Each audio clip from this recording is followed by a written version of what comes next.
सम्मानित साथियों, नमो बुद्धाय, जय भीम। आज के अम्बेडकर संदेश में आपका हार्दिक स्वागत है।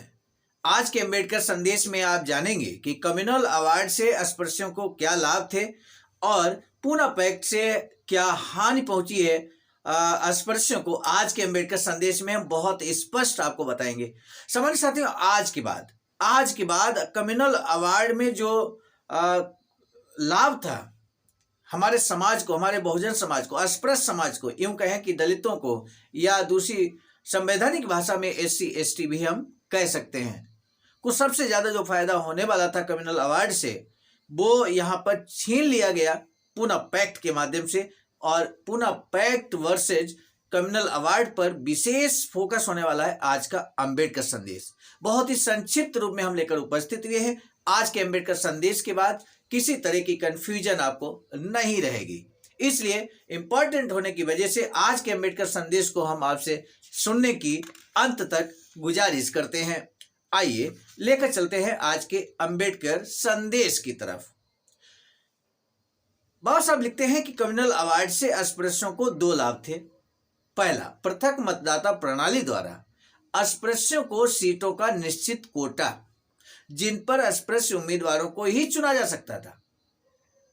ध्यान दीजिएगा, पृथक निर्वाचन क्षेत्र का मतलब यहां पर आपने समझने की कोशिश की। दोहरा मतदान सुविधा, दोहरी मतदान सुविधा जो मिली थी, इसका मतलब है वे एक वोट का उपयोग पृथक मतदान के तहत दे सकते थे और दूसरा आम चुनाव के समय देते। यानी कि ये दोहरी मतदान सुविधा अस्पृश्यों को मिली हुई थी। अब यदि पूना पैक्ट ने सीटों का कोटा बढ़ा दिया गया है, अब यदि पूना पैक्ट में सीटों का कोटा बढ़ा दिया गया है, तो इसने दोहरे मत की सुविधा भी समाप्त कर दी है। ध्यान दीजिएगा, पूना पैक्ट में सीटों की संख्या बढ़ाई गई, 78 से 148 की गई, इसलिए यहां पर सीटों को बढ़ाने की बात की जा रही है। तो इसने दोहरे मत की सुविधा भी समाप्त कर दी है।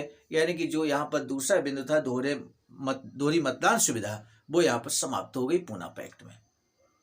बाबा साहब बहुत बेहतरीन विश्लेषण करते हैं और उसी को हम आपके समक्ष प्रस्तुत कर रहे हैं। बाबा साहब लिखते हैं कि सीटों की वृद्धि दोहरे मत की सुविधा की हानि की क्षतिपूर्ति कभी नहीं कर सकती। कम्युनल अवार्ड द्वारा दिया गया दोहरे मतदान का अधिकार अमूल्य एवं विशेष अधिकार था। यह एक राजनीतिक हथियार था जिसकी बराबरी नहीं की जा सकती। प्रत्येक निर्वाचन क्षेत्र में मतदान करने योग्य अस्पृश्यों की संख्या पूर्ण मतदान संख्या का 10वां भाग है। इस मतदान शक्ति से आम हिंदू उम्मीदवारों के चुनाव में अस्पृश्यों की स्थिति निर्णायक होती। चाहे स्वाधिकार न भी हो, कोई भी सवर्ण हिंदू अपने निर्वाचन क्षेत्र में अस्पृश्यों की उपेक्षा नहीं कर पाता और अस्पृश्यों को आंख दिखाने की स्थिति में भी न रहता। अस्पृश्यों के मतों पर निर्भर करता। तब बाबा साहब आगे लिखते हैं कि आज अस्पृश्यों की कम्युनल अवार्ड की अपेक्षा कहीं अधिक सीटें मिली हैं। बस उन्हें यही मिला। प्रत्येक सदस्य यदि क्षुब्ध नहीं भी है तो भी उदासीन है। यदि कम्युनल अवार्ड द्वारा दिया गया दोहरे मतदान का अधिकार बरकरार रहता, कम्युनल अवार्ड द्वारा दिया गया दोहरे मतदान का अधिकार बरकरार रहता, तो अस्पृश्यों को कुछ सीटें भले ही कम मिलती, परंतु प्रत्येक सदस्य अस्पृश्यों के लिए भी प्रतिनिधि होता। बाबा साहब यहां पर सटीक विश्लेषण करते हुए आगे लिखते हैं, कहते हैं अस्पृश्यों के लिए अब सीटों की संख्या में की गई बढ़ोतरी कोई बढ़ोतरी नहीं है। इससे पृथक मतदान प्रणाली और दोहरे मतदान की क्षतिपूर्ति नहीं होती। बाबा साहब कहते हैं हिंदुओं ने यद्यपि पूना पैक्ट पर खुशियां नहीं मनाई। ध्यान देने वाली बात है, हिंदुओं ने पूना पैक्ट पर खुशियां नहीं मनाई थी। वे इसे पसंद नहीं करते। वे इस अफरा तफरी में श्री गांधी के प्राणों की रक्षा के लिए चिंतित थे। इस दौरान भावना की लहर चल रही थी कि श्री गांधी के प्राण बचाना महान कार्य है। इसलिए जब उन्होंने समझौते की शर्तें देखी तो वे उन्हें पसंद नहीं थी, लेकिन उनमें उस समझौते को अस्वीकार करने का भी साहस नहीं था। जिस समझौते को हिंदुओं ने पसंद नहीं किया और अस्पृश्य उसके विरोध में थे। ध्यान दीजिए, यानी कि हिंदू भी उस समझौता को नहीं चाहते थे, पूना पैक्ट को नहीं चाहते थे, और अस्पृश्य तो विरोध कर ही रहे थे क्योंकि उनके दो अधिकार यहां पर छीने गए थे। बाद की अधिकार यथावत रखे गए। जो कम्युनल अवार्ड से अधिकार मिले वो यहाँ यथावत रखे गए मेरे साथियों।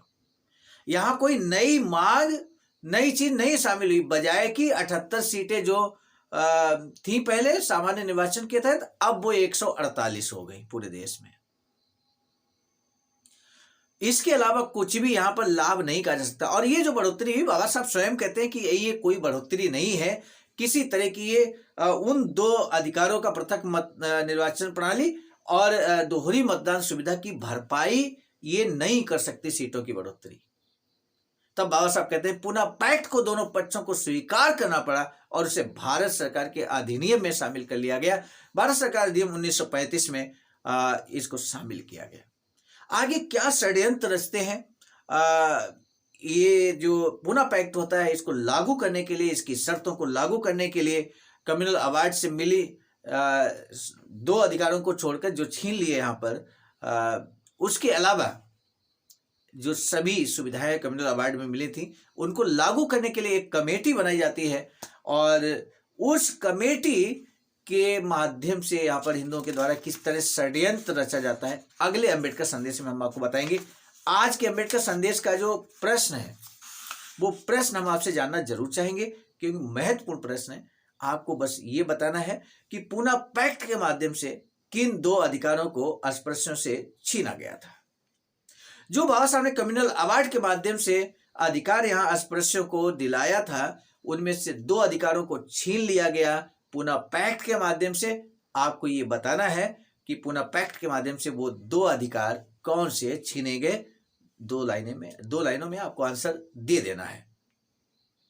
दूसरा प्रश्न, यदि आपको ये प्रश्न जो पहला हमने पूछा है कठिन लगता है, तो दूसरा प्रश्न बहुत आसान है। कम्युनल अवार्ड में कितनी सामान्य निर्वाचन के तहत कितनी सीटें मिली थी अस्पृश्यों को, और अब कितनी सीटें यहाँ पर हो गई हैं पुनः पैक्ट के तहत, कितनी सीटें अब मतलब बढ़ गई हैं, बढ़कर कितनी हो गई हैं, ये आपको बताना है। अब 2 प्रश्नों में से कोई भी आंसर आप कर सकते हैं। सामान्य साथियों, हम एक महत्वपूर्ण बात बताना उचित समझते हैं। बाबा साहब की अधूरी इच्छा के अनुरूप एक वैचारिकी सेंटर निर्माणाधीन है सारनाथ वाराणसी में, जहां पर 14,000 स्क्वायर फीट जमीन परचेज कर ली गई है ring road green city Faridpur Sarnath में। वैचारिकी सेंटर के प्रशासनिक ब्लॉक का निर्माण कार्य कंप्लीट हो चुका है। शानदार बेहतरीन प्रशासनिक ब्लॉक का निर्माण पूर्ण हो चुका है। आगे अब मुख्य भवन को बनाने की बारी हम सबकी है और इस हेतु आप दिए गए अकाउंट नंबर पर अपना अमूल्य योगदान कर सकते हैं। आज का अंबेडकर संदेश हम लेकर उपस्थित हुए थे मिशन नायक बुद्ध मित्र मुसाफिर सर, राष्ट्रीय अध्यक्ष आवाज का नई दिल्ली की प्रेरणा में, और साथ ही साथ संकलन कथाक्रम में परम आदरणीय विजय कुमार बौद्ध जी, प्रांतीय कोषाध्यक्ष आवाज का बिहार। प्रस्तुत करताक्रम में मैं स्वयं सर्वजीत आर्य, राष्ट्रीय मीडिया प्रभारी, IIT सेल आवाज का नई दिल्ली। मिलेंगे नए डॉक्टर अम्बेडकर संदेश में, तब तक दीजिए इजाजत। आप सभी को सादर नमो बुद्धाय, जय भीम।